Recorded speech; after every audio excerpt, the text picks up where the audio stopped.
मोक्षदा एकादशी का सनातन धर्म में बहुत अधिक महत्व है। आपको बता दें कि शुक्ल पक्ष की मोक्षदा एकादशी का व्रत करने से पाताल लोक में गए पितरों को मोक्ष मिलता है। मोक्षदा एकादशी का सनातन धर्म में बहुत अधिक महत्व है। आपको बता दें कि शुक्ल पक्ष की मोक्षदा एकादशी का व्रत करने से पाताल लोक में गए पितरों को मोक्ष मिलता है। जो भी मोक्षदा एकादशी व्रत को भक्तिभाव से करता है, वो इस व्रत के प्रभाव से सांसारिक बंधनों से मुक्त होकर मोक्ष को प्राप्त होता है। एकादशी तिथि जगतगुरु विष्णु का स्वरूप है, जो सभी पापों का हरण करने वाला है। सभी एकादशियों में नारायण समतुल्य पुण्य फल देने का सामर्थ्य है। इस बार साल 2023 में मोक्षदा एकादशी 22 दिसंबर को पड़ीडीडीएच रही है। सनातन धर्म में एकादशी व्रत को अत्यंत पवित्र, शांतिदायक और पापों का नाश करने वाला माना गया है। चलिए आपको बताते हैं कि इस दिन किस विधि से पूजा करना है, इसका महत्व क्या है और व्रत पारण का समय क्या है। मोक्षदा एकादशी का महत्व। पद्म पुराण में वर्णित इस एकादशी की कथा के अनुसार प्राचीन काल में वैष्णवों से सुशोभित परम सुंदर चंपक नगर में वैखानस नामक राजा रहता था। वह अपनी प्रजा का पुत्र की भांति पालन पोषण करता था। एक रात राजा ने सपने में अपने पितरों को नीच योनियों में पड़ा देखा, जो उनसे उन्हें नरक से मुक्ति दिलाने को कह रहे थे। उन सबको इस अवस्था में देखकर राजा के मन में बद्धा विस्मय हुआ और प्रातःकाल ब्राह्मणों को उन्होंने उस स्वप्न के बारे में बताया।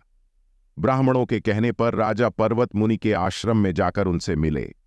मुनि की आज्ञा से राजा ने अपने पितरों की मुक्ति के उद्देश्य से मोक्षदा एकादशी का विधि विधान से व्रत किया एवं व्रत का पुण्य अपने समस्त पितरों को प्रदान किया। पुण्य देते ही क्षण भर में आकाश से फूलों की वर्षा होने लगी। वैखानस के पिता पितरों सहित नरक से छुटकारा पा गए और आकाश में आकर राजा के प्रति यह पवित्र वचन बोले, बेटा तुम्हारा कल्याण हो। ये कहकर वे स्वर्ग में चले गए। मोक्षदा एकादशी का शुभ मुहूर्त पंचांग के अनुसार मार्गशीर्ष माह के शुक्ल पक्ष की एकादशी तिथि 22 दिसंबर को सुबह 8:16 पर शुरू होगी और 23 दिसंबर को सुबह 7 बजे इसका समापन होगा।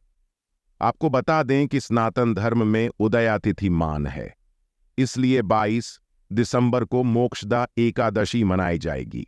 मोक्षदा एकादशी की पूजा विधि। इस दिन सुबह उठकर सबसे पहले स्नान करें। इसके बाद मंदिर की साफ सफाई करें। इसके बाद व्रत संकल्प लें और पीले वस्त्र पहनें। इसके बाद हथेली में तिल और जल लेकर सूर्य देव अर्घ्य दें। इसके बाद पंचोपचार कर विधि विधान से भगवान विष्णु की पूजा करें। इस दिन भगवान विष्णु को पीले रंग का फूल, फल, तिल, चंदन, जौ और अक्षत अर्पित करें। इस दिन गीता के अध्याय का पाठ जरूर करें। अंत में भगवान विष्णु की आरती करें। सुख, समृद्धि और पूर्वजों को मोक्ष प्राप्ति के लिए कामना करें। पारण का समय 22 दिसंबर के दिन मोक्षदा एकादशी का व्रत रखने वालों के लिए व्रत पारण का समय 23 दिसंबर दोपहर 1:22 से दोपहर 3:25 के बीच का है। वहीं वैष्णव परंपरा को मानने वाले जो 23 दिसंबर के दिन उपवास रख रहे हैं, उन्हें 24 दिसंबर सुबह 9:14 तक पारण करना है।